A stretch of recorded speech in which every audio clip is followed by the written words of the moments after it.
mēram receptes. Jau gatavi. Fermentēt redīsi izmantojam jau kā ieraugu, piemēram, šeit skābētas kāpostus arī. Mums atliek. Apakšā parasti varam ielikt, piemēram, zaļumus, dilles.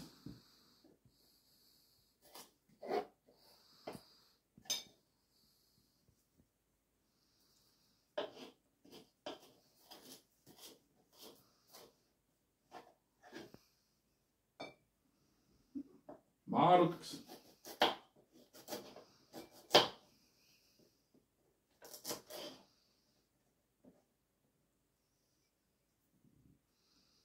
Arī loku.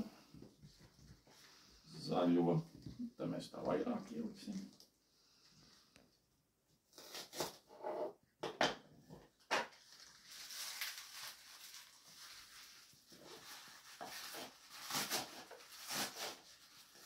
Ja negrib, varam arī tīrā veidā, kā tur receptē, tikai redīs arī.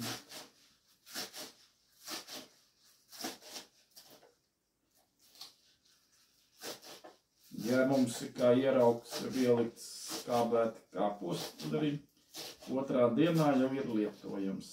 Sākumā mēs viņus siltumā turam, tad jau jāliek vēsumā.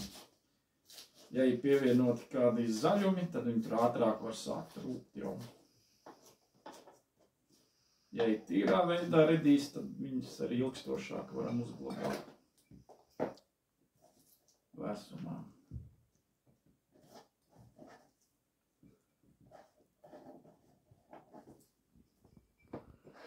Tad jau šķēlītēs griežam redīs. Šogad pateicoties saulē, tad beigās arī liela izauga.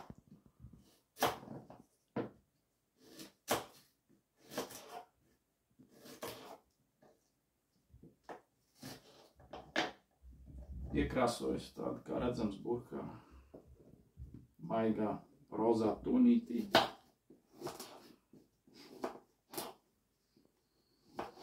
Nu, ir daudz garšīgāk kā šādā te veidā. Ja. Parasti, kad mēs piepildam 2 posmos, jo viņi sākumā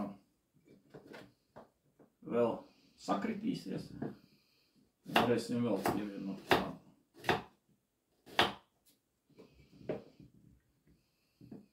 Parasta stampiņu, kā kāpostus. Lielākā, ja gatavojam, tad arī jau kārtām garšvielas deram. Vai nu kā tur receptē, vai kā kimči variantu. Te, piemēram, pievienosim brūno cukuru. Tur ir parasti pat ēdam, varbūt. Varam mazāk, vairāk. Nu, es lieku Himalajas sāli. Nu, svarīgi, lai nav jodētā, jo tā kavē tās baktērijas un var nepareizās pat attīstīties. Un āboletiķis, piemēram, šeit. Nu, parastajā variantā arī neliek, jo āboletiķis var kavēt tos fermentācijas procesus arī.